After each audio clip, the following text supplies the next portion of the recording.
Report breaking. Sabarimala സ്വർണ്ണക്കൊള്ളക്കേസിൽ അന്വേഷണം പ്രതികളുടെ സാമ്പത്തിക സ്രോതസ്സുകളിലേക്ക്.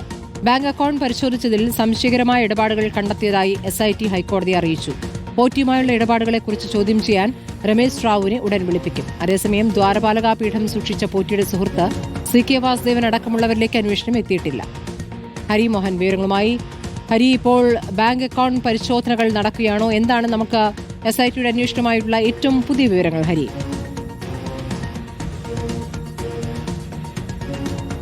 ശബരിമല സ്വർണ്ണക്കൊള്ളയിൽ തുടക്കം മുതൽക്ക് തന്നെ ഉണ്ടായിരുന്ന ചില സംശയങ്ങളാണ്. ഈ പ്രതികൾ അനധികൃത സ്വത്ത് സമ്പാദനം നടത്തിയിട്ടുണ്ടോ എന്നുള്ളത്. അതിലേക്ക് അന്വേഷണം കാര്യമായി പോയിരുന്നുമില്ല.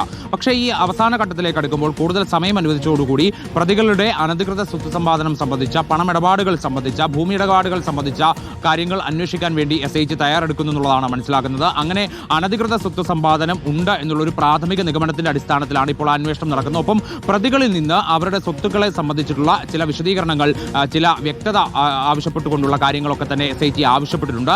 ഇതിനോടൊപ്പം തന്നെ സമാന്തരമായി മറ്റു ചില ആളുകൾ, തുടക്കം മുതൽക്ക് റഡാറിൽ ഉണ്ടായിരുന്ന ചില ആളുകളെ ഈ ആഴ്ച ചോദ്യം ചെയ്യാൻ വിളിപ്പിക്കാനുള്ള നീക്കത്തിലേക്ക് കൂടി SIT കടന്നിരിക്കുകയാണ്. അതിൽ ശബരിമലയിലെ സ്പോൺസറായിരുന്ന ഉണ്ണികൃഷ്ണൻ പോറ്റിക്ക് സ്പോൺസർഷിപ്പിനായി പണം പലവട്ടം നൽകിയിട്ടുള്ള രമേശ് റാവു എന്ന് പറയുന്ന വ്യക്തിയെ ഈ ആഴ്ച വിളിപ്പിക്കും എന്നുള്ളതാണ് SIT പറയുന്നത്. ഒപ്പം തന്നെ എറണാകുളം സ്വദേശിയായിട്ടുള്ള രാഷ്ട്രീയ നേതാക്കളുമൊക്കെയായി അടുത്ത ബന്ധമുള്ള ഒരു വ്യക്തി കൂടിയുണ്ട്.